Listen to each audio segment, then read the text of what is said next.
여러분, 여기 참으로 기묘한 사내의 이야기가 하나 있습니다. 낮에는 시장통에서 아이들에게 놀림을 당하며 떼꾸정물 흐르는 낯으로 허허벌판 웃음만 흘리던 고을 제1의 바보 판석이, 그가 이 이야기의 주인공이지요. 하지만 해가 뉘엿뉘엿 지고 어둠이 산하를 덮으면 이 바보는 온데간데 없고 산짐승을 호령하며 대지를 뒤흔드는 진정한 산왕이 나타난답니다. 탐욕에 눈이 멀어 가난한 백성들의 피눈물을 짜내던 박진사 일당과 그들의 만행을 묵묵히 지켜보던 한 사내의 매서운 칼날 같은 분노. 보이지 않는 곳에서 정의를 실현하고 인과응보의 참뜻을 보여주는 이 통쾌하고도 신비로운 야담은 오늘날 우리에게 무엇이 진짜 지혜이고 용기인지 묻고 있습니다. 과연 판석이는 왜 바보의 탈을 써야만 했을까요? 그리고 산속에서 들려오는 그 기괴한 호통 소리의 정체는 무엇일까요? 지금부터 그 가슴 뻥 뚫리는 반전의 이야기를 시작해 보겠습니다. 사연 시작하기 전에 구독과 좋아요 부탁드립니다. 여러분의 따뜻한 공감은 큰 힘이 됩니다. 이제 시작하겠습니다.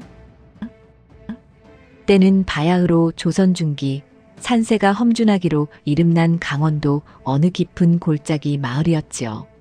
해가 서산 너머로 꼬리를 감추고 사방에 짙은 어둠이 깔리면 사람들은 문걸음을 단단히 걸어 잠그고 이불 속으로 몸을 숨기기 바빴답니다. 왜냐하면 그 산속에는 인간의 발길이 닿지 않는 영험한 기운이 서려 있었고 가끔 들려오는 짐승들의 포효가 마을 사람들의 간담을 서늘하게 했기 때문이지요. 그런데 말입니다. 그 칠흑 같은 어둠이 지배하는 뒷산 꼭대기, 깎아지른 듯한 절벽 위, 호랑이 바위라 불리는 곳에서 기이하다 못해 등골이 오싹해지는 광경이 벌어지고 있었으니 이를 본 사람이 있다면 아마 까무러쳐 정신을 잃었을 것이옵니다. 바람은 칼날처럼 날카로워 살결을 파고드는데 그 바위 위에는 사내 하나가 정자하고 앉아 있었지요. 그런데 그 사내의 모습이 참으로 묘했답니다. 낮이면 시장터에서 아이들이 던진 흙덩이를 맞으며 에헤헤 나비야 나비야 하고 침을 흘리던 마을 제1의 바보 판석이가 아니겠습니까?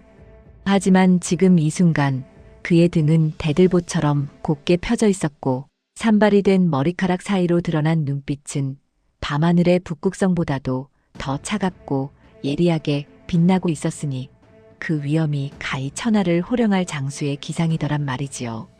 그의 앞에는 몸길이가 자그마치 석자는 됨직한 거대한 호랑이 3마리가 마치 주인을 모시는 충견처럼 앞발을 모으고 고개를 깊이 숙이고 있었답니다. 산의 주인이라 불리는 상군들이 한낱 인간 앞에서 이토록 비굴할 정도로 엎드려 있다니 이게 정녕 꿈인가 생시인가 싶을 지경이었지요. 그때였습니다. 판석이 서서히 입을 열었으니 그 목소리는 낮게 깔리면서도 산 전체를 진동시키는 듯한 무게감을 담고 있었답니다. 그래, 요즘 저 아래 인간들의 탐욕이 산자락까지 뻗어오고 있다더냐. 박진사라는 자의 신보가 고약하여 백성들의 곡소리가 끊이지 않으니 산의 전기가 흐려지는구나. 호랑이 중 가장 덩치가 큰 녀석이 크응하며 마치 판석의 말에 대답이라도 하듯 낮은 신음소리를 냈지요. 판석은 그 호랑이의 머리를 거친 손길로 툭툭 치며 빙긋이 웃었답니다. 그 웃음은 낮의 바보 같은 웃음이 아니라 모든 것을 꿰뚫어보는 자의 여유롭고도 서늘한 미소였지요. 바로 그때였습니다. 바위 아래 우거진 숲속에서 바스락하는 아주 작은 소리가 들려왔답니다.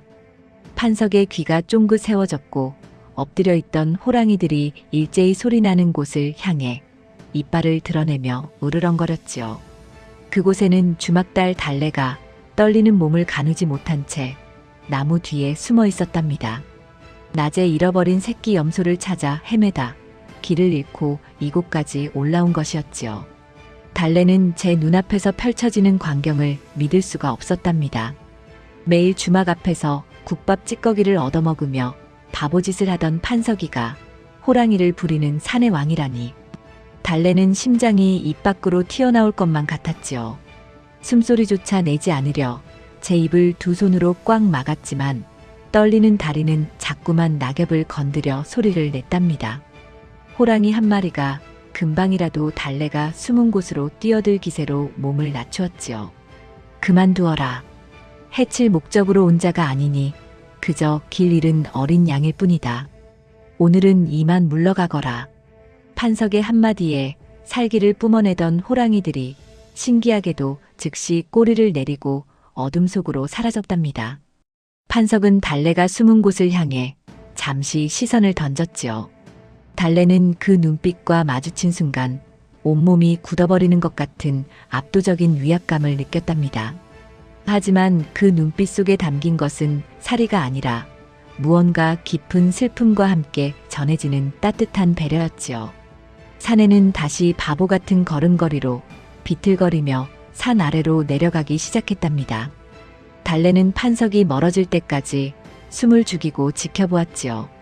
잠시 후 구름에 가려졌던 달빛이 다시 쏟아지자 산은 다시 고요를 되찾았답니다.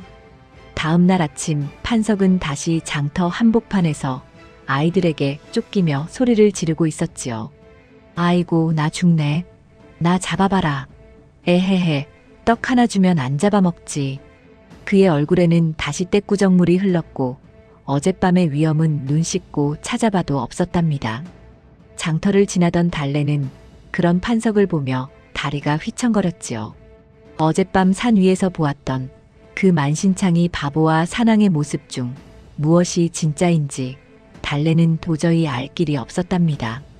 하지만 분명한 것은 박진사의 횡포가 심해질수록 판석의 바보 연기는 더욱 짙어갔고 밤마다 산에서 들려오는 호령은 더욱 매서워지고 있었다는 사실이지요.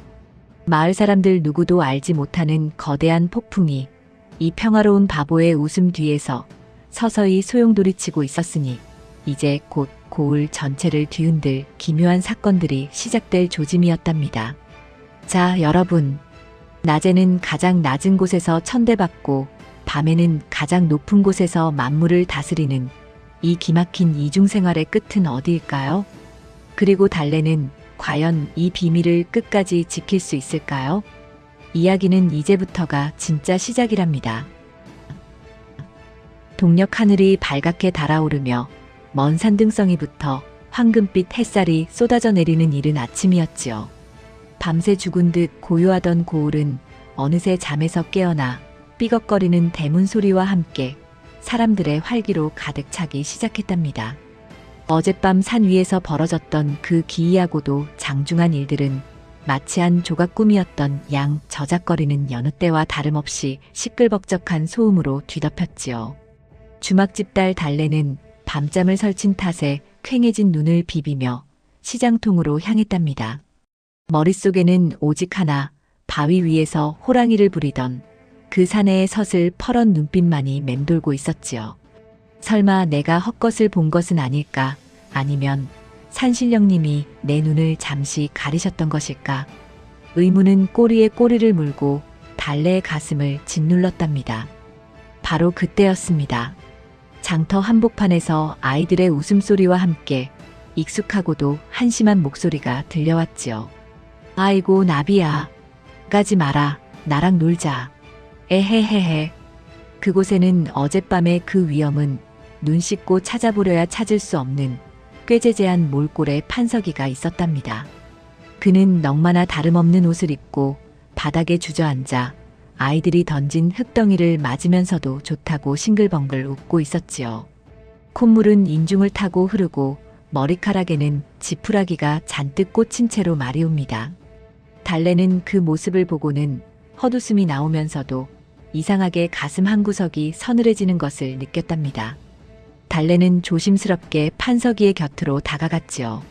판석이는 여전히 아이들과 술래잡기를 하는 척하며 이리저리 뛰어다녔으나 달래가 가까이 오자 슬쩍 몸을 비틀어 그녀의 앞을 지나쳐갔답니다. 바로 그 찰나였지요. 달래의 눈에 판석의 낡은 무명저고리 소매 끝이 선명하게 들어왔답니다. 해가 중천에 뜨기 시작한 시각이건만 그의 소매는 마를 새도 없이 축축하게 젖어 있었으니 그것은 산속 깊은 곳 험준한 수풀을 헤치고 다닌 자만이 묻힐 수 있는 진한 산이슬의 흔적이었지요. 판석 잠깐만. 달래가 무심결에 그의 팔을 붙잡으려 했으나 판석은 마치 미꾸라지처럼 교묘하게 몸을 빼며 바닥에 대굴대굴 굴렀답니다. 그러고는 배를 잡고 웃으며 소리쳤지요. 에헤헤, 간지러워. 달래 누나가 나를 잡으려네. 나비보다 빠르네. 그의 목소리는 여전히 어수룩했으나 찰나에 마주친 그의 눈동자 속에는 어젯밤 보았던 그 차가운 이성이 번개처럼 스쳐 지나갔답니다. 달래는 확신했지요. 이 사내는 바보가 아니라 무언가 거대한 비밀을 품고 세상의 눈을 속이고 있는 것이라고 말이옵니다. 그 무렵 저 멀리 장터 어귀에서부터 불길한 징조가 보였으니 구둣발 소리와 함께 가마 한 채가 위세를 떨치며 들어오고 있었답니다. 바로 이 고을의 독종이자 백성들의 고열을 짜내는 박진사의 행차였지요. 비단 도포를 거드름 피우며 걸친 박진사는 가마에서 내리자마자 길 옆에 놓인 상인들의 가판을 발로 걷어찼답니다. 이놈들, 사또 어른의 행차가 멀지 않았거늘 어디 이따위 더러운 것들을 길목에 늘어놓느냐. 당장 치우지 못할까? 박진사의 서슬 퍼런 호통에 평화롭던 장터는 순식간에 찬물을 끼얹은 듯 조용해졌지요. 힘없는 상인들은 억울함에 입술을 깨물면서도 혹여나 매질이라도 당할까 두려워 허겁지겁 물건을 챙기기 바빴답니다. 박진사는 그 꼴을 보며 비열한 웃음을 흘렸고 그의 눈은 어느새 달래네 주막 쪽을 향하며 음흉한 빛을 띄었지요. 바로 그때였습니다. 운명의 물길이 달라졌지요. 시장통을 휘젓던 바보 판석이가 갑자기 갈지자 걸음으로 비틀거리더니 하필이면 박진사가 걸어오는 정면으로 돌진하는 게 아니겠습니까? 우와! 나비 잡았다. 나비 잡았어. 판석은 요란하게 소리를 지르며 박진사의 화려한 비단 신발 위로 넙죽 엎어지고 말았답니다. 덕분에 박진사는 중심을 잃고 비틀거리다 하마터면 흙바닥에 엉덩방아를 찌를 뻔했지요. 박진사의 얼굴은 순식간에 불그락 푸르락 달아올랐고 주변의 장정들은 혼비백산하여 판석을 끌어내려 했답니다. 이 더러운 바보놈이 감히 어느 안전이라고. 박진사는 머리끝까지 화가 치밀어 올라 신고 있던 신발 한 짝을 벗어 판석의 머리를 사정없이 내리쳤답니다. 퍽 소리가 날 정도로 매서운 손속이었으나 판석은 아픈 기색도 없이 그저 머리를 극적이며 해맑게 웃었지요. 아이고, 신발이 날아오네. 하늘에서 신발이 떨어졌네. 에헤헤헤. 판석은 바보처럼 웃으며 박진사의 신발을 품에 안고 뱅글뱅글 돌았답니다. 구경하던 백성들은 가슴을 졸이면서도 오만방자한 박진사가 바보에게 당해 쩔쩔매는 모습에 속으로 고소한 웃음을 삼켰지요. 달래는 그 장면을 지켜보며 주먹을 꽉 쥐었답니다. 판석의 넘어짐은 누가 봐도 실수였으나 달래의 눈에는 그것이 박진사의 기세를 꺾어 상인들에게 숨 돌릴 틈을 주려는 치밀한 계산처럼 보였기 때문이지요. 결국 박진사는 씩씩거리며 신발을 뺏어들고는 침을 뱉으며 물러갔답니다. 하지만 그의 눈동자에는 더 큰 탐욕과 분노가 이글거리고 있었으니 이것은 장차 고을에 들이닥칠 더 큰 폭풍의 예고편에 불과했지요. 판석은 박진사가 사라진 길목을 멍하니 바라보며 입가에 묻은 침을 닦았으나 그의 등 뒤로 흐르는 서늘한 기운은 장터의 열기를 단숨에 얼려버릴 듯 강렬했답니다. 사람들은 다시 일상으로 돌아갔으나 달래만은 그 자리에 서서 판석의 뒷모습을 오래도록 지켜보았지요. 낮에는 세상의 발길질을 견디며 웃음으로 분노를 갈무리하고 밤에는 산의 주인이 되어 대지를 호령하는 이 사내. 과연 그의 진짜 모습은 무엇이며 그가 이 척박한 땅에서 이루고자 하는 정의는 무엇일까요?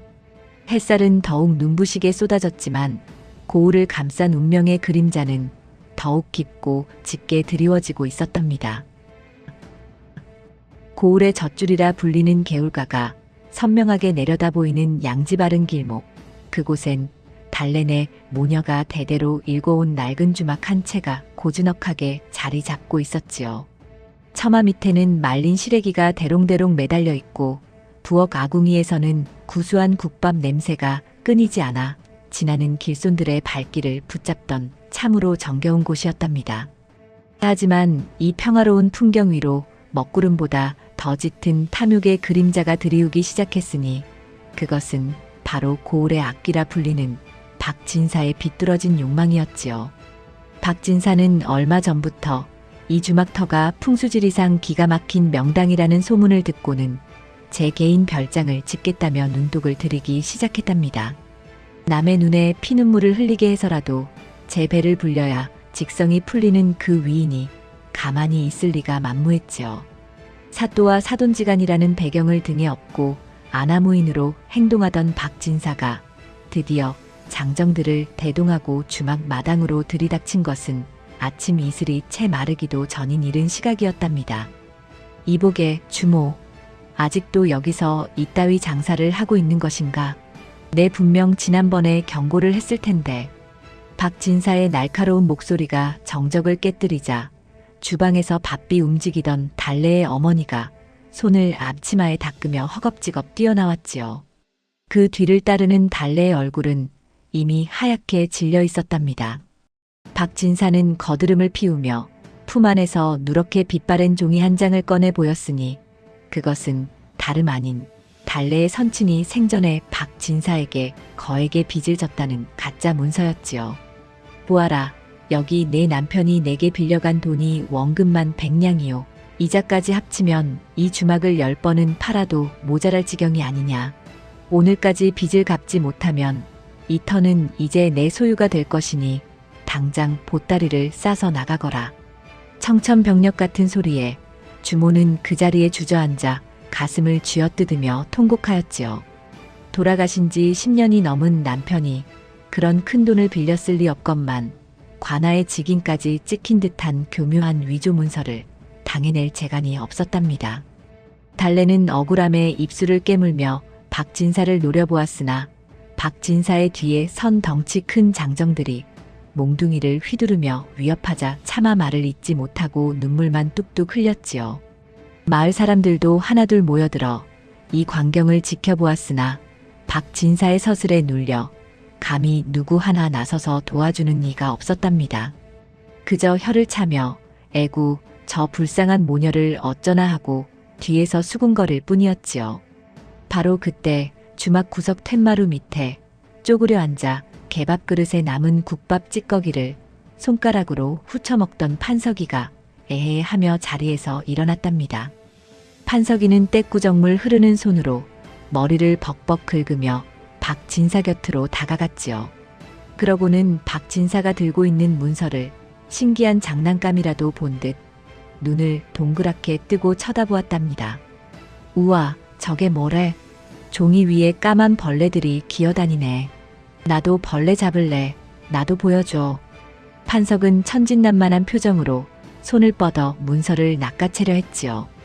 박진사는 질겁하며 판석을 밀쳐냈답니다. 이 더러운 바보놈이 어디다 손을 대느냐. 저리 비키지 못해. 박진사의 발길질에 판석은 마당 한복판으로 대굴대굴 굴렀지요. 하지만 굴러가는 와중에도 판석의 예리한 눈동자는 그 찰나의 순간에 문서의 하단에 찍힌 직인의 모양과 위조된 필체를 낱낱이 훑어내렸답니다. 바닥에 엎어진 판석은 아프지도 않은지 연신 낄낄거리며 흙먼지를 뒤집어 썼으나 그의 입가에 걸린 미소는 어딘가 모르게 서늘한 기운을 품고 있었지요. 그 무렵 주막 뒤편 우거진 숲에서는 기이한 징조가 보였으니 수백 마리의 까마귀가 박진사의 머리 위를 맴돌며 까악까악하고 불길하게 울어댔답니다. 대낮임에도 불구하고 서늘한 바람이 휘몰아쳐 주막의 깃발이 찢어질 듯 펄럭였지요.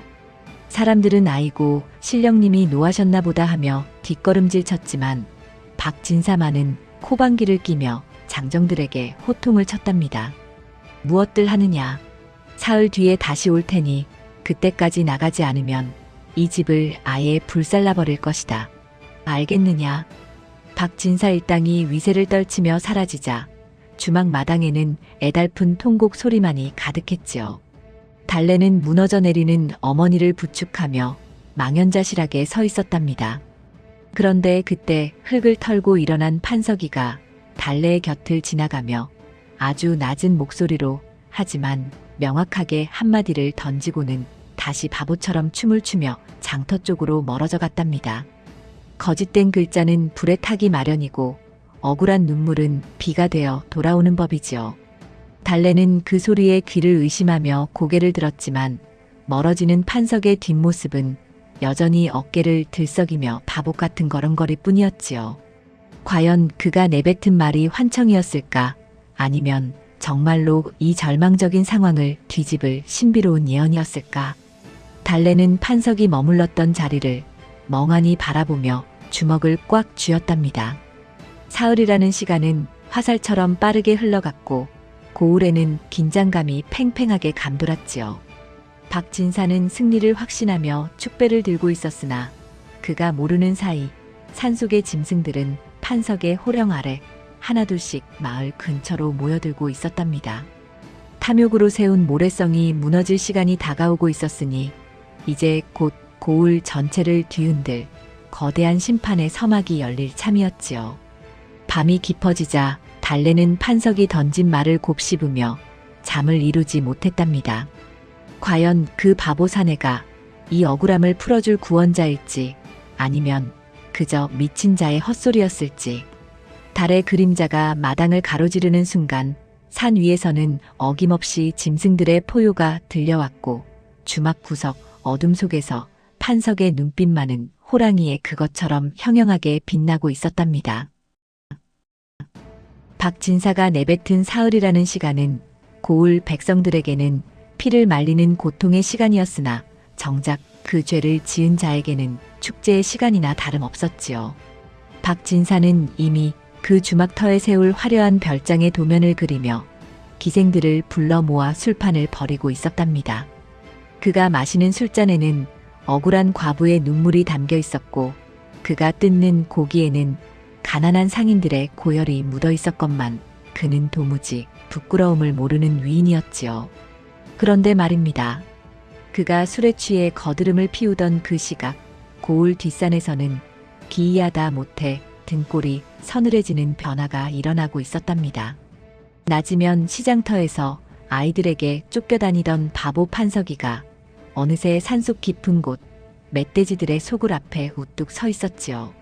그의 눈빛은 더 이상 흐리멍덩한 바보의 것이 아니었으며 그가 손에 든 낡은 나뭇가지는 마치 군사를 지휘하는 장수의 절제된 칼날처럼 허공을 갈랐답니다. 판석이 나직하게 산의 언어로 명령을 내리자 집채만 한 어금니를 드러낸 멧돼지 수십 마리가 그의 발치 아래 엎드려 숨을 죽였지요.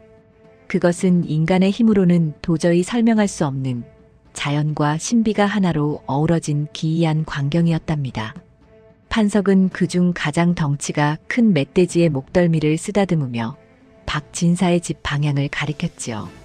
그의 입가에는 서늘한 미소가 걸려 있었으니 이는 단순한 분노를 넘어선 업보의 심판을 예고하는 것이었답니다. 그 무렵 주막딸 달래는 판석이 던졌던 묘한 말을 가슴에 품고 다시 산에 올랐다가 그만 얼어붙고 말았답니다. 나무 뒤에 숨어 판석이 짐승들을 부리는 광경을 목격한 달래는 제 심장 소리가 산 아래까지 들릴까봐 입을 틀어막았지요. 하지만 판석은 이미 달래의 기척을 알고 있었답니다.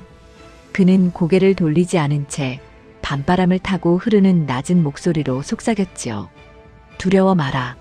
산은 정직한 자의 편이며 짐승은 탐욕스러운 자의 냄새를 가장 먼저 맡는 법이니라. 내일 밤 박진사의 집 대문이 저절로 열릴 때 진정한 진실이 무엇인지 보게 될 것이다. 달래는 그 목소리에 담긴 압도적인 위험에 눌려 대답조차 못한 채 산을 내려왔지요. 다음 날 아침 마을에는 기괴한 소문이 돌기 시작했답니다. 박진사의 집 담장 주위에 정체 모를 짐승들의 발자국이 가득하고 그가 아끼던 비단옷들이 무언가에 갈기갈기 찢긴 채 발견되었다는 소식이었지요.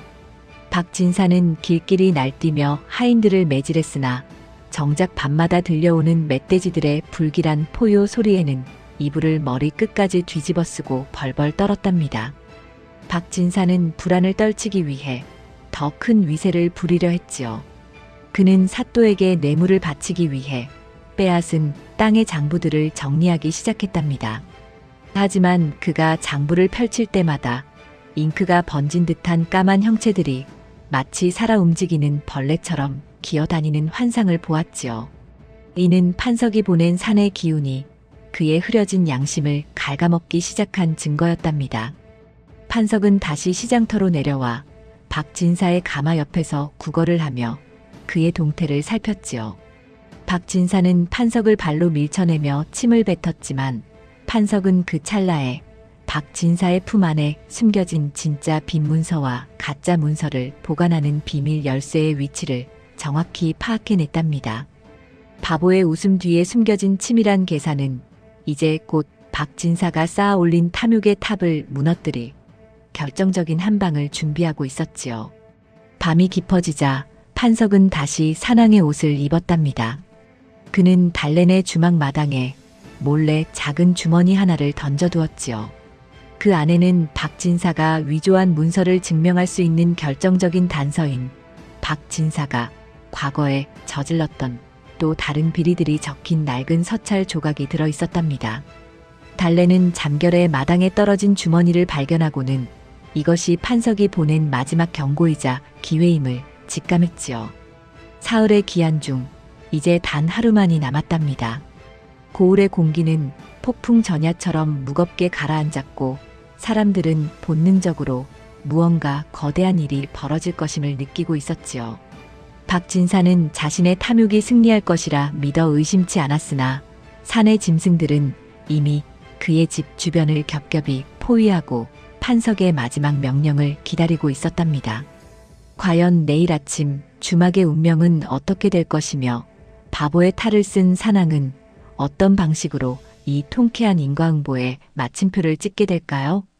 달빛은 무심하게 박진사의 기와 지붕을 비추고 있었지만 그 아래 서린 어둠은 그 어느 때보다 깊고 날카로웠답니다.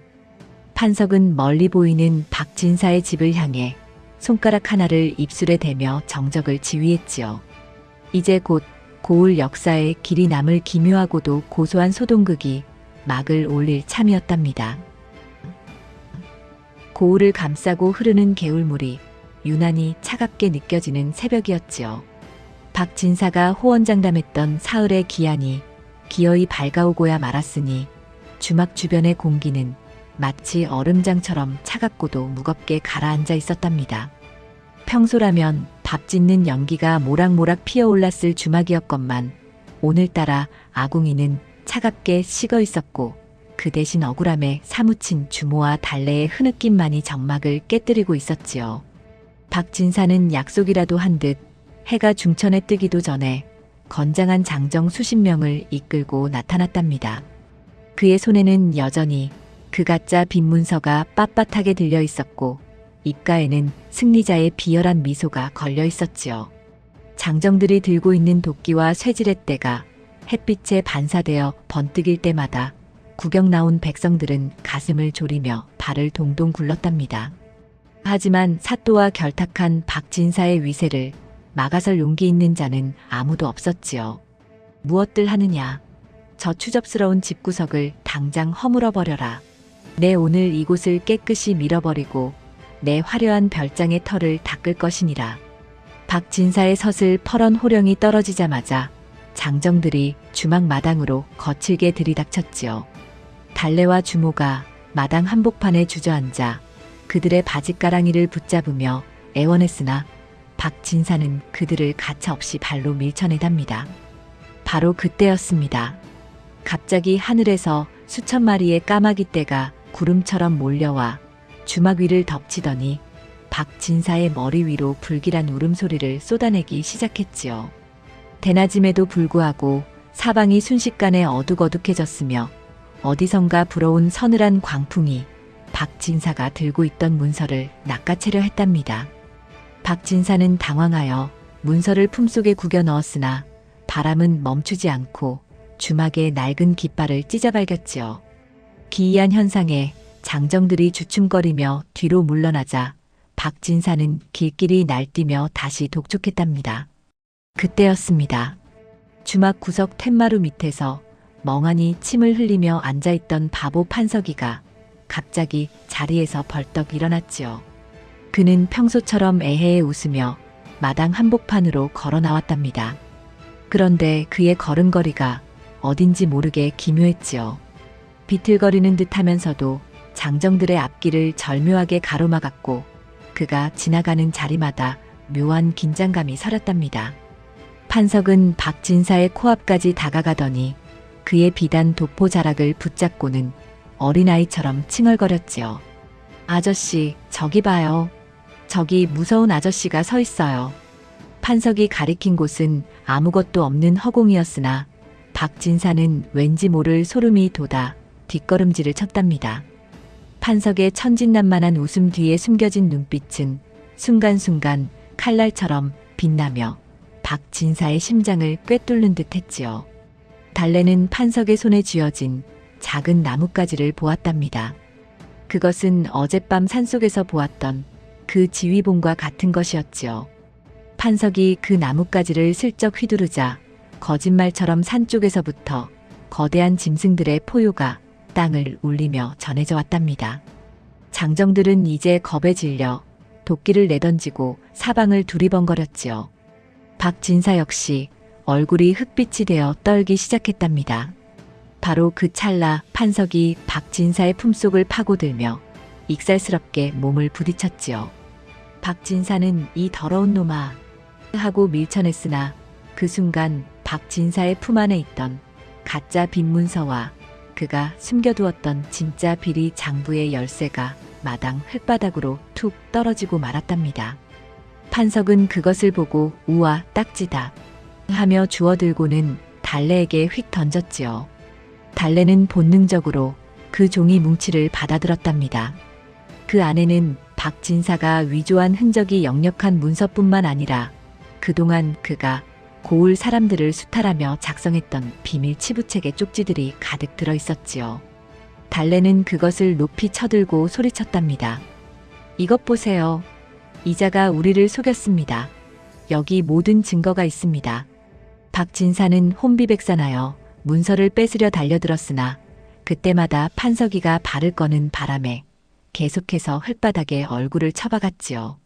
백성들은 이제 박진사의 비열한 수작을 눈으로 확인하고는 참아왔던 분노를 터뜨리기 시작했답니다. 하늘의 까마귀들은 더욱 사납게 울어댔고 숲속에서는 당장이라도 멧돼지들이 튀어나올 듯한 거친 숨소리가 들려왔지요. 박진사는 소리를 지르며 장정들에게 달래를 잡으라고 명령했으나 장정들은 이미 산의 기운에 눌려 꼼짝도 하지 못했답니다. 판석은 마당 한복판에서 덩실덩실 춤을 추며 소리쳤지요. 가짜는 가짜요. 진짜는 진짜로다. 나비가 가면 호랑이가 오는 법이지요. 그 목소리는 분명 바보의 말투였으나 그 안에 담긴 힘은 고을의 모든 부조리를 한꺼번에 쓸어버릴 듯 강렬했답니다. 이제 고을의 전우는 극에 달했지요. 박진사는 마지막 발악으로 자신의 품 안에서 숨겨둔 단검을 꺼내 달래를 위협하려 했으나 그 순간 판석의 눈빛이 매섭게 변하며 그의 손목을 낚아채듯 스쳐 지나갔답니다. 박진사는 비명을 지르며 단검을 놓쳤고 그 자리에 무릎을 꿇고 말았지요. 달래는 떨리는 손으로 문서를 가슴에 품고 이 모든 기적이 어디서 시작되었는지 판석을 바라보았답니다. 구름 사이로 잠시 비친 햇살이 판석의 실루엣을 비추자 그는 잠시나마 저작거리의 바보가 아닌 산을 다스리는 제왕의 모습으로 보였지요. 하지만 그는 다시 바보 같은 웃음을 지으며 흙바닥을 굴렀답니다. 이야기는 이제 돌이킬 수 없는 결말을 향해 치닫고 있었으며 탐욕으로 쌓아 올린 박진사의 왕국은 바보가 던진 종이 한 장에 뿌리째 흔들리고 있었답니다. 박진사의 얼굴은 이제 단순히 붉어진 정도를 넘어 검푸르게 죽은 빛을 띠기 시작했지요. 재치부가 담긴 문서들이 백성들의 눈앞에 낱낱이 공개되었음에도 불구하고 그는 뉘우치기는커녕 도리어 광기에 서린 눈으로 주위를 둘러보았답니다. 그는 제 곁에 선 장정들에게 단검을 휘두르며 소리쳤으나 이미 고울을 감싼 기이한 기운에 압도된 장정들은 제 발을 땅바닥에서 떼지 못했지요. 바로 그때였습니다. 운명의 물길이 완전히 뒤바뀌는 소리가 산등성이를 타고 내려왔지요. 멀리 어스름한 안개 속에서 땅이 울리는 육중한 발소리가 들려오더니 수십 마리의 거대한 멧돼지 떼가 장터 어귀를 뚫고 박진사의 집과 주막 마당을 향해 노도와 같이 밀려들었답니다. 그것은 단순한 짐승들의 습격이 아니라 마치 잘 훈련된 군대가 진격하는 듯한 장엄한 질서가 있었지요. 마을 사람들은 비명을 지르며 흩어졌으나 신기하게도 그 사나운 짐승들은 힘없는 백성들에게는 눈길조차 주지 않았답니다. 오직 박진사와 그를 도왔던 악질 장정들만을 향해 날카로운 어금니를 드러내며 돌진했지요. 박진사는 제 눈앞으로 달려드는 집채만 한 멧돼지의 기세에 눌려 엉덩방아를 찌으며 뒷걸음질 쳤으나 이미 뒤편은 험준한 산세에 막혀 도망갈 곳이 없었답니다. 그 아비규환의 한복판에서 바보 판석이는 어느새 주막의 가장 높은 지붕 위로 올라가 있었지요. 그의 손에는 평소 그가 휘두르던 낡은 나뭇가지가 들려 있었고 그 끝이 허공을 가를 때마다 짐승들이 일사불란하게 진영을 바꾸며 박진사의 숨통을 조여갔답니다. 판석은 여전히 바보 같은 탈을 쓰고 있었으나 그 입에서 터져나오는 호령은 더 이상 침을 흘리던 멍청이의 것이 아니었지요. 그게 누구냐? 천지신명이 굽어살피는 이 땅에서 감히 거짓으로 백성을 속이고 하늘을 기망하려 드느냐? 판석의 목소리가 천둥처럼 고울을 뒤흔들자 박진사는 제 귀를 막고 비명을 질렀답니다.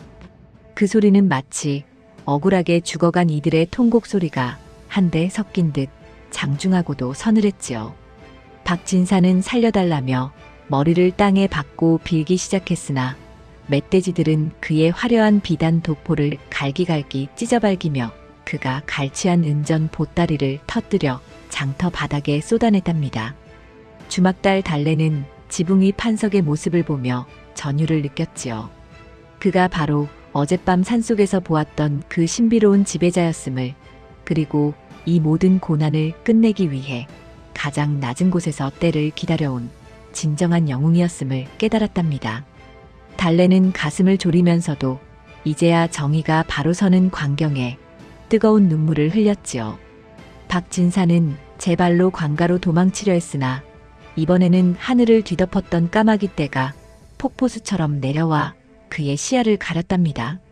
어둠 속에서 들려오는 짐승들의 포효와 보이지 않는 채찍질 같은 바람에 박진사는 정신을 잃을 지경이었지요. 그는 제가 저지른 죄들이 환영처럼 눈앞을 스쳐 지나가는 것을 보며 극심한 공포에 몸서리쳤답니다. 판석은 지붕 위에서 내려다보며 나직하게 은졸였지요. 업보의 씨앗은 제 손으로 심은 것이니 그 열매 또한 쓰디쓴 독이 되어 돌아오는 법이지요. 그의 눈빛은 번개보다 날카로웠고 그가 내리는 심판은 단 한치의 오차도 없이 박진사의 탐욕스러운 가슴을 향해 내리꽂혔답니다. 고울의 모든 불의와 부정이 이 거대한 소동 속에서 하나둘씩 씻겨 내려가고 있었지요. 박진사의 집 대문은 짐승들의 힘에 의해 무참히 부서졌고 그가 백성들에게 빼앗아 쌓아두었던 곡식 더미는 굶주린 이들의 손으로 돌아갈 준비를 마쳤답니다. 이제 박진사에게 남은 것은 비참한 패배와 대가를 치러야 할 죄질 뿐이었지요. 밤은 더욱 깊어갔지만 고울 사람들의 가슴 속에는 새로운 희망의 불꽃이 피어오르고 있었답니다. 바보의 웃음 뒤에 숨겨진 서슬 퍼런 정의의 칼날을 본 이들은 다시는 불의 앞에 무릎 꿇지 않으리라 다짐했지요. 판석은 마지막으로 산을 향해 길게 휘파람을 불었고 그 신호에 맞춰 짐승들은 안개 속으로 서서히 사라져갔답니다. 이야기는 이제 절정을 지나 마지막 결말을 향해 달려가고 있었지요. 박진사는 흙먼지 구덩이 속에서 만신창이가 된 채 떨고 있었고 그를 굽어보는 판석의 실루엣은 달빛을 받아 거대한 거인의 그것처럼 고을 전체를 감싸 안았답니다. 참으로 통쾌하고도 기이한 이 바보 사낭의 심판은 훗날까지도 전설처럼 전해질 기막힌 야담의 한 장이 되었답니다. 먼지와 소란이 잦아든 주막 마당에는 비릿한 흙내음과 함께 정체 모를 긴장감이 안개처럼 자욱하게 깔려 있었지요. 멧돼지 떼가 휩쓸고 지나간 자리는 박진사가 누리던 권세만큼이나 처참하게 망가져 있었고, 화려한 비단 도포가 누더기가 된 채 땅바닥에 처박힌 박진사는 이제 제 목숨 하나 부지하기 위해 가쁜 숨을 몰아쉬고 있었답니다.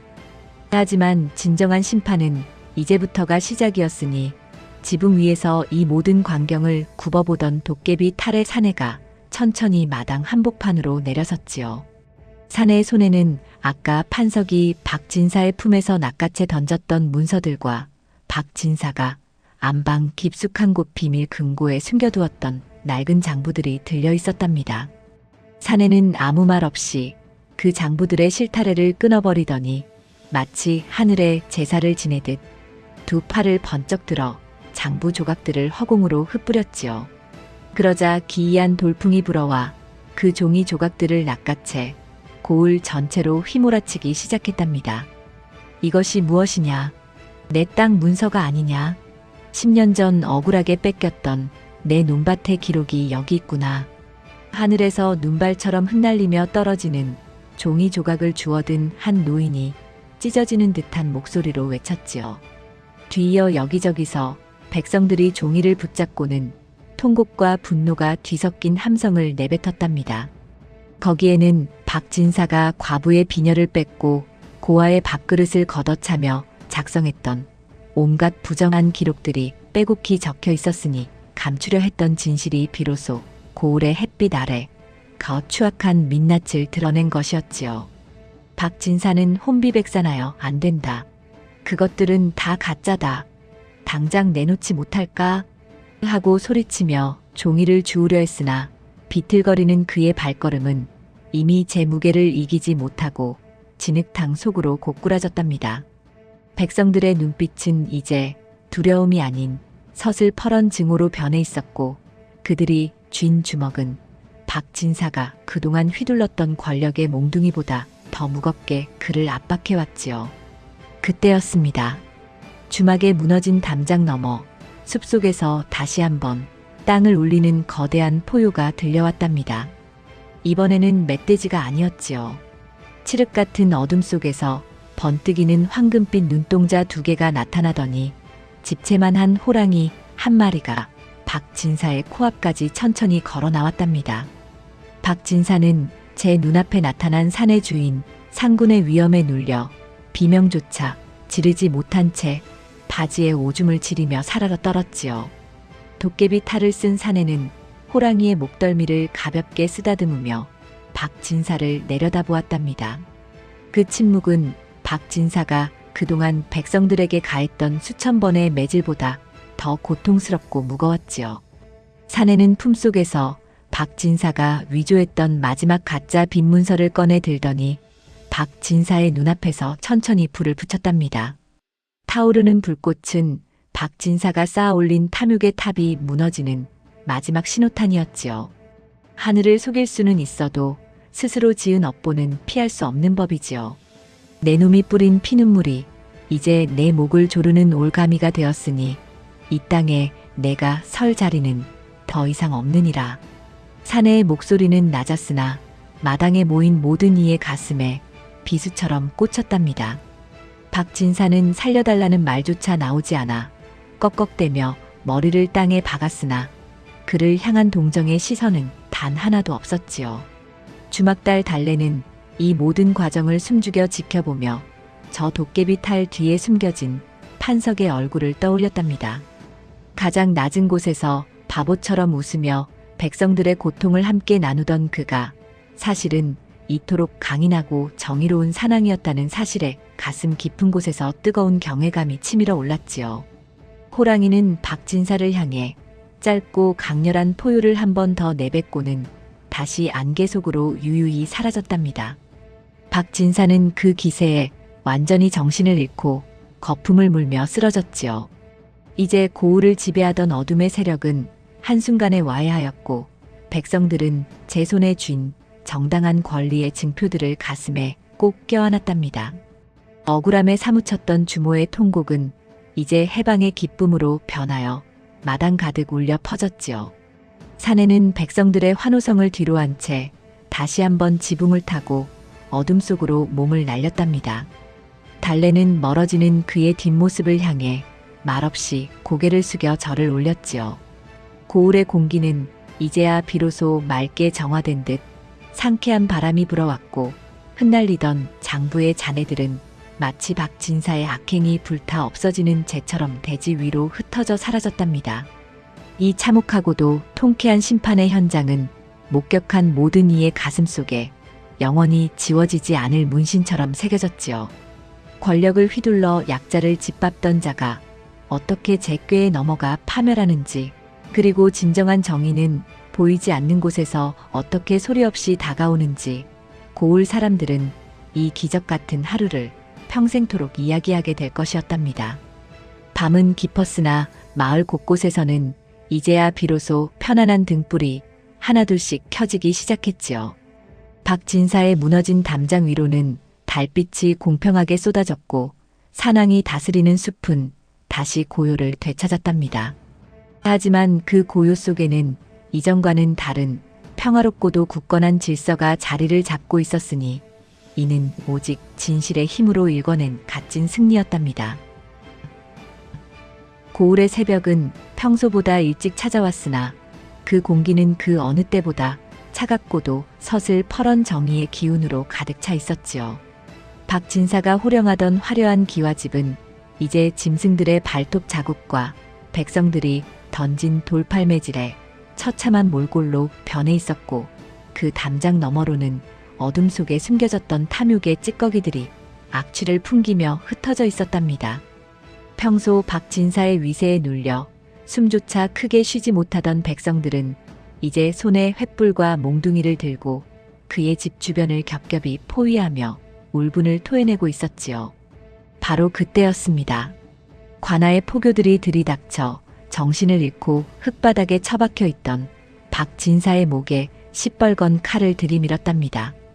박진사는 짐승들의 습격과 하늘에서 쏟아진 장부들의 혼비백산하여 거품을 물고 쓰러져 있었으나 포교들이 그를 일으켜 세우자 그제야 비명을 지르며 발악을 시작했지요. 그는 제 사돈이 사또라며 감히 네 앞이라고 이러느냐고 소리쳤으나 포교들이 내민 것은 다름 아닌 사또의 직인이 찍힌 엄중한 압송장과 그동안 그가 저지른 비리들이 낱낱이 기록된 비결 서찰이었답니다. 박진사의 눈이 뒤집혔지요. 분명 사또와 한 배를 탔다고 믿었건만 어찌된 영문인지 사또조차 그를 버린 것이었답니다. 사실 여기에는 기막힌 반전이 숨어 있었으니 간밤에 사또의 침소로 날아든 것은 박진사와 사또가 결탁하여 백성들의 세금을 횡령했다는 결정적인 증거와 함께 이를 조정해 고발하겠다는 무시무시한 경고장이었지요. 제 목숨줄이 위태로워진 사또가 살기 위해 박진사를 먼저 내친 것이니 참으로 인과응보의 표본이라 할 만한 광경이었답니다. 박진사가 칼을 쓴 채 끌려나가는 길목에는 고을 백성들의 야유와 비난이 빗물처럼 쏟아졌지요. 그가 그토록 무시하던 바보 판석이는 어느새 길가 한복판에 나타나 덩실덩실 춤을 추며 소리쳤답니다. 아이고 신선 노름에 도끼자루 썩는 줄 모른다더니 비단옷이 어찌 저리 피 묻은 가마떼기가 되었을꼬. 에헤헤 좋다. 판석의 웃음소리는 예전처럼 어수룩했으나 그를 지켜보는 달래의 눈에는 판석의 어깨 너머로 흐르는 서슬퍼런 기상이 마치 전설 속의 장군처럼 장엄하게 느껴졌지요. 박진사가 옥사로 끌려가던 그 순간 갑자기 서쪽 하늘에서 천둥 소리가 들리더니 맑은 하늘에 마른 벼락이 내리꽂혔답니다. 사람들은 신령님이 노하셨다며 무릎을 꿇었으나 바로 그 찰나에 달래는 보았지요. 판석이 품 안에서 슬쩍 꺼낸 낡은 패 하나를 마리옵니다. 그것은 단순한 장식품이 아니라 몰락한 무인 가문에게만 내려진다는 왕실의 비밀 징표이자 산의 영물들을 다스리는 자만이 가질 수 있다는 기이한 인장이었답니다. 판석은 사실 바보가 아니라 가문이 억울한 누명을 벗기기 위해 정체를 숨기고 이 고을의 악을 뿌리 뽑으려 파견된 비밀 감찰관이자 산왕의 힘을 이어받은 계승자였던 것이지요. 달래는 그 엄청난 정체를 깨닫는 순간 숨이 막히는 것 같았답니다. 판석은 달래를 향해 아주 짧게 미소를 지어 보였는데 그 눈빛은 이제껏 보았던 바보의 눈빛이 아닌 천하를 호령하는 진정한 영웅의 그것이었지요. 그는 다시 익살스러운 몸짓으로 저작거리 어둠 속으로 사라졌으나 그의 발자국이 닿은 곳마다 고을의 정기가 다시 살아나는 듯한 신비로운 기운이 감돌았답니다. 한편 목사에 갇힌 박진사는 평생을 떵떵거리며 살던 제 처지를 잊지 못하고 벽을 긁어대며 미쳐갔지요. 밤마다 그의 옥사 창가에는 검은 까마귀 떼와 늑대들이 나타나 그의 죄를 묻듯 울부짖었으니 그것은 산왕이 내린 영원한 업보의 심판이었답니다. 박진사는 제가 뺏었던 주막터와 논밭들이 다시 백성들의 품으로 돌아가는 소식을 들으며 피눈물을 흘렸으나 이미 엎질러진 물이었고 뒤늦은 후에는 아무 소용이 없었지요. 고을 백성들은 이제야 비로소 참다운 세상을 만난 듯 풍악을 울리며 기뻐했답니다. 주막 앞마당에는 다시 가마솥에 김이 모락모락 피어올랐고 주모와 달래의 얼굴에도 모처럼 만에 환한 꽃이 피었지요. 하지만 그들은 알고 있었답니다. 이 모든 기적이 어디서 시작되었는지, 그리고 가장 낮은 곳에서 가장 높은 곳에 법도를 세운 그 바보 사내가 누구였는지를 말이옵니다. 판석은 이제 더 이상 흙먼지를 뒤집어 쓴 바보로 남을 필요가 없었으나 그는 여전히 고을 장터의 구석진 자리를 지키며 허허 웃고 있었지요. 정의가 필요할 때는 산왕으로, 백성의 곁에 머물 때는 바보로 살아가는 그의 이중생활은 그렇게 전설이 되어 고을 사람들의 가슴 속에 깊이 새겨졌답니다. 참으로 기묘하고도 고소하며 보는 이의 가슴을 뻥 뚫리게 만드는 이 기막힌 반전의 드라마는 이제 고을의 역사에 길이 남을 한 장의 기록으로 완성되어 가고 있었지요. 하늘은 높고 바람은 상쾌하며 백성들의 마음은 이제야 비로소 따뜻한 온기로 가득 찼답니다. 탐욕의 탑은 무너졌고 진실의 꽃이 피어났으니 산왕이 다스리는 이 땅에는 다시는 불의가 발붙일 곳이 없으리라는 믿음이 굳건해졌지요. 이야기는 이제 영원한 여운을 남기며 정의를 실천한 이름 없는 영웅의 뒷모습을 비추며 그 통쾌한 대단원을 향해 나아가고 있었답니다. 박진사가 끌려간 옥사 담장 너머로 서늘한 초승달이 걸리던 밤이었지요. 평생을 비단 이불 위에서 거드름을 피우던 그 탐욕스러운 위인이 이제는 쥐가 들끓고 눅눅한 곰팡이가 피어오르는 차가운 바닥에 처박혀 신음하고 있었으니 이보다 더 명확한 업보의 증명이 어디 있겠습니까? 그는 어둠 속에서 끊임없이 환영을 보았답니다. 자신이 빼앗았던 땅에서 피눈물을 흘리던 백성들의 얼굴이 창살 너머로 비쳤고 그럴 때마다 그는 짐승처럼 울부짖으며 벽을 긁어댔지요. 신기하게도 그가 갇힌 옥사 주변에는 밤마다 산에서 내려온 늑대들이 나타나 구슬프게 울어댔는데 고을 사람들은 이를 두고 산왕이 내린 영원한 감시라고 수군거렸답니다. 박진사는 제 사돈인 사또가 자신을 구해줄 것이라 믿었으나 사또는 이미 판석이 보낸 비밀 장부와 암행어사의 밀지를 받고는 제 목숨이라도 부지하려 박진사에게 가장 가혹한 형벌을 내렸지요. 재산은 모두 몰수되어 원주인들에게 돌아갔고 박진사는 평생을 유배지에서 비참하게 늙어갈 운명이 되었으니 참으로 고소한 노릇이 아닐 수 없지요. 그 무렵 박진사의 횡포로 무너질 뻔했던 달렌의 주막에는 다시금 정겨운 활기가 찾아왔답니다. 박진사가 갈취했던 주막터와 논밭이 다시 모녀의 손으로 돌아오자 주모와 달래는 꿈인가 싶어 서로를 붙잡고 한참을 울었지요. 마을 사람들은 너나 할 것 없이 달려와 무너진 담장을 고쳐주고 찢어진 깃발 대신 새 붉은 등롱을 달아주었답니다. 다시 집힌 아궁이에서는 구수한 사골 국밥 냄새가 고을 어귀까지 퍼져나갔고 길손들은 이제 두려움 없이 주막 마당에 앉아 막걸리 잔을 기울이며 웃음꽃을 피웠지요. 달래는 주막 구석에서 평소처럼 바보 흉내를 내며 흑장난을 하는 판석을 조용히 바라보았답니다. 비록 그는 여전히 떼꾸정물 흐르는 얼굴로 애헤해 웃고 있었으나 달래는 이제 알고 있었지요. 저 해맑은 웃음 뒤에 숨겨진 칼날 같은 정의와 밤이면 산을 호령하며 이 땅의 질서를 바로잡는 위대한 산왕의 정체를 말이옵니다. 판석은 달래와 눈이 마주칠 때마다 아주 찰나의 순간 세상에서 가장 깊고 따뜻한 눈빛을 건네며 비밀을 공유한 동지처럼 미소 지었답니다. 박진사가 모아두었던 부정한 재물들은 가난한 백성들에게 곡식과 옷감으로 돌아갔으니 올겨울 고을의 굴뚝에서는 끊임없이 밥 짓는 연기가 피어올랐지요. 억울하게 옥살이를 하거나 매질을 당했던 상인들도 이제야 허리를 펴고 장사를 시작했으니 장터는 예전보다 2배는 더 시끌벅적하고 풍요로워졌답니다. 사람들은 이 모든 기적이 산신령의 도우심이라 믿었으나 오직 몇몇 사람만이 그 산신령이 우리 곁에서 함께 밥을 먹고 잠을 자는 바보 사내였다는 사실을 가슴속에 묻어두고 있었지요. 밤이 깊어지자 고을에는 평화로운 정적이 찾아왔고 멀리 산등성이에서는 다시금 길고 장엄한 호랑이의 포효가 들려왔답니다. 하지만 이제 그 소리는 공포가 아닌 우리를 지켜주는 든든한 파수꾼의 외침처럼 들렸지요.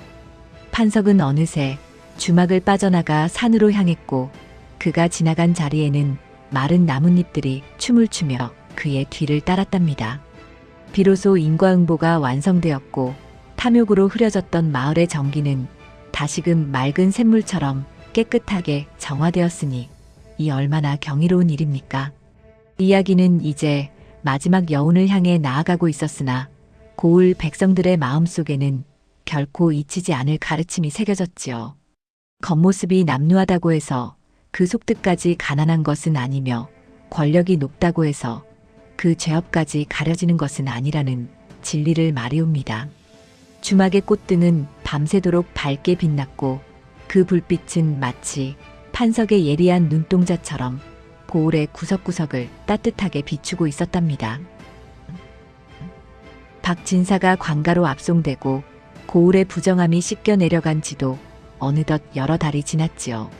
주막 마당의 감나무에는 주먹만한 감들이 발갛게 익어갔고 마을 사람들의 얼굴에는 박진사의 횡포에 짓눌려 잃어버렸던 웃음꽃이 다시 활짝 피어났답니다. 이제 더 이상 밤마다 들려오던 짐승들의 포효는 공포의 대상이 아니었으며 오히려 고을을 든든하게 지켜주는 파수꾼의 노랫소리처럼 정겹게 들려왔지요. 그런데 말입니다. 정작 고을의 영웅이었던 판석이는 그날 이후로 가끔씩 자취를 감추곤 했답니다. 어느 날은 저작거리에서 아이들과 흑장난을 하며 허허 웃다가도 달빛이 유난히 밝은 밤이면 조용히 산으로 숨어들어 자취를 감추었지요. 주막집 딸 달래는 판석이 보여준 그 신비로운 인장의 빛을 기억하며 그가 평범한 바보가 아닌 이 땅의 질서를 바로잡기 위해 내려온 산왕의 화신임을 가슴 깊이 새기고 있었답니다.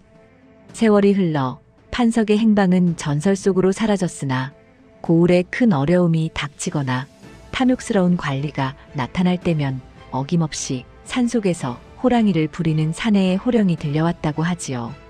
낮에는 가장 낮은 곳에서 백성들의 아픔을 함께 웃음으로 달래고 밤에는 가장 높은 곳에서 서슬퍼른 정의를 실천했던 그 기묘한 사내. 그의 이야기는 억눌린 자들에게는 따뜻한 위로가 되었고 죄를 지은 자들에게는 평생의 경고가 되었답니다. 그날 이후로 이 이야기는 입에서 입으로 전해져 지금에 이르렀답니다. 그리하여 이 이야기는 우리에게 진정한 지혜와 용기가 무엇인지 그리고 인과응보의 이치가 얼마나 엄중한지를 다시금 깨닫게 해주었지요. 이 야담은 오늘날까지도 사람들의 마음속에 살아 숨쉬며 정의로운 자의 곁에는 늘 보이지 않는 힘이 함께한다는 희망을 전하고 있답니다. 그리하여 이 이야기는 입에서 입으로 전해져 오늘날까지 이르게 되었답니다. 여러분의 시청과 공감에 감사드립니다. 앞으로 더 좋은 콘텐츠를 만드는데 노력하겠습니다. 다음 이야기도 기대해 주세요.